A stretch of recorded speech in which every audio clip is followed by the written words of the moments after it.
So team, welcome back to the day 8 for the first project that we're still on the data-driven framework. So what we're going to do today is continue and try and complete this data-driven framework, the one we started. We initially thought we'll go through the TestNG, the simpler data provider, which I'll do one session later this week. But I thought, we should try and complete the one most critical one with using the Apache POI and JUnit. All right. So what we've done till yesterday is that we have mastered the art of reading the inputs from the Excel and putting them in the application, getting the results and putting it back in the script, correct? And we encountered lots of issues while we're doing that. Different things started failing in different areas, and then we were able to understand how to debug, where to start putting breakpoints, how do we see the values of the variables, how do we know the source, the root cause of any issue that is occurring, and try and fix those, right?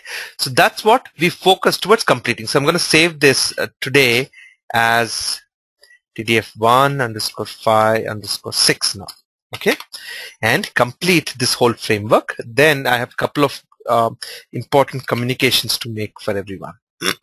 All right, let's save this. Good. So now the whole purpose, team, is that good. This is taking the inputs and putting it in the application. This is getting the outputs from the application. This is getting what is expected as part of the code and then comparing them.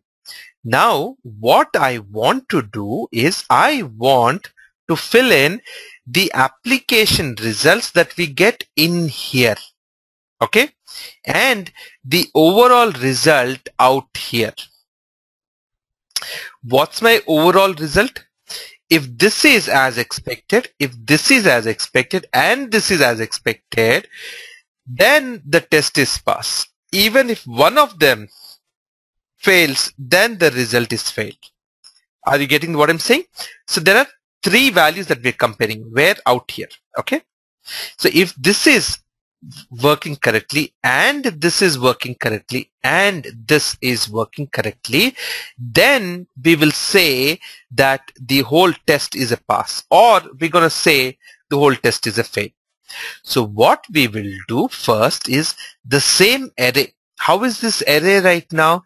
It's got the same number of rows, the same number of columns, like this Excel table, correct? Now it's got just a hyphen in these cells out here. What we will do first is we will use this array to fill that information. So where is this? This is column 0, 1, 2, 3, 4, 5. The column 5 is the application expense total. Where is that coming from? Application output, there you go.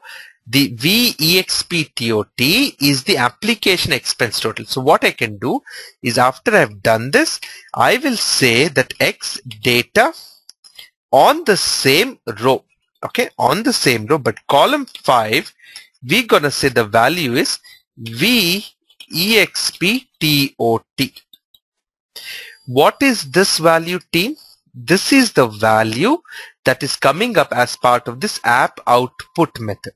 So after we execute app output, I get this value published. Correct? This variable has the value that is come up from the application. Similarly, I'm going to do it for the next column 6 and the next column 7. Column 6 is income total. Column 7 is the loan total. So what